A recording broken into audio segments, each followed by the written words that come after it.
Kamusta mga idol? PBA update muna tayo. Junmar Fajardo aminadong hindi sinunod ang payo ng kanyang doktor na magpahinga muna sa Game 5 para hindi lumala ang kanyang injury. Hindi maitatanggi ni The Kraken na sinuway niya ang utos ng kanyang doktor dahil napakadelikado daw ang magiging sitwasyon ng Bearmen sa Game 5 kung hindi niya pinilit maglaro mga idol. Ayon kay The Kraken, kinakailangan niyang maglaro dahil sayang naman daw ang opportunity na mabigyan muli ng kampyonato ang SMB. Hindi naman masyadong malubha ang iniindang calf injury ni Junmar mga idol. Sa katunayan nga ay naka 18 points at 15 rebounds pa siya sa Game 5. Halata naman na naiilang si Fajardo sa kanyang injury mga idol.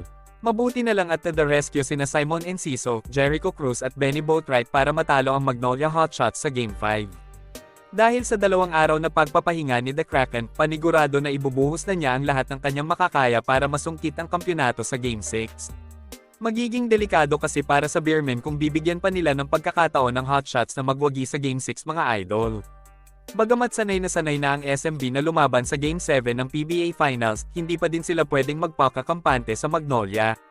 Samantala, aminado naman si Jericho Cruz na ginawa niyang inspirasyon si Coach Yeng Guiao nang nakita niya itong nanunood sa venue ng PBA Finals.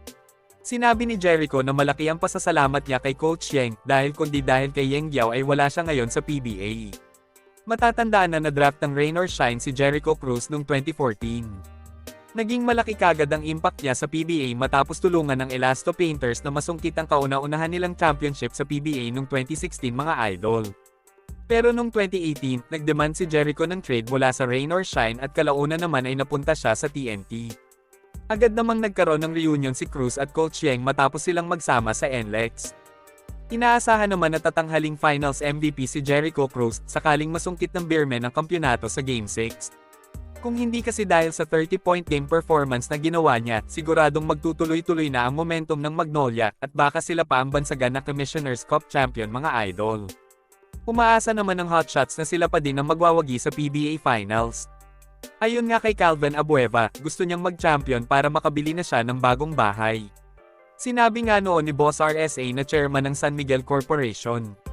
Sigurado daw nagaganda ang buhay ni Abueva sa Magnolia hanggang sa magretiro siya sa basketball. Kaya naman naging maingat na si Calvin simula nung pinagmulta siya ng PBA ng 100,000 pesos matapos insultuhan si Coach George Gallant noong Game 2. Hanggang dito na lang muna mga idol. Maraming salamat sa panunood. Kita-kits ulit tayo sa videos na aking ipapalabas patungkol sa basketball. Kung bago ka pa lang sa channel ko, please consider to subscribe at huwag kalimutan pindutin ang like at notification bell button para updated ka sa videos na aking ipapalabas. Salamat mga idol!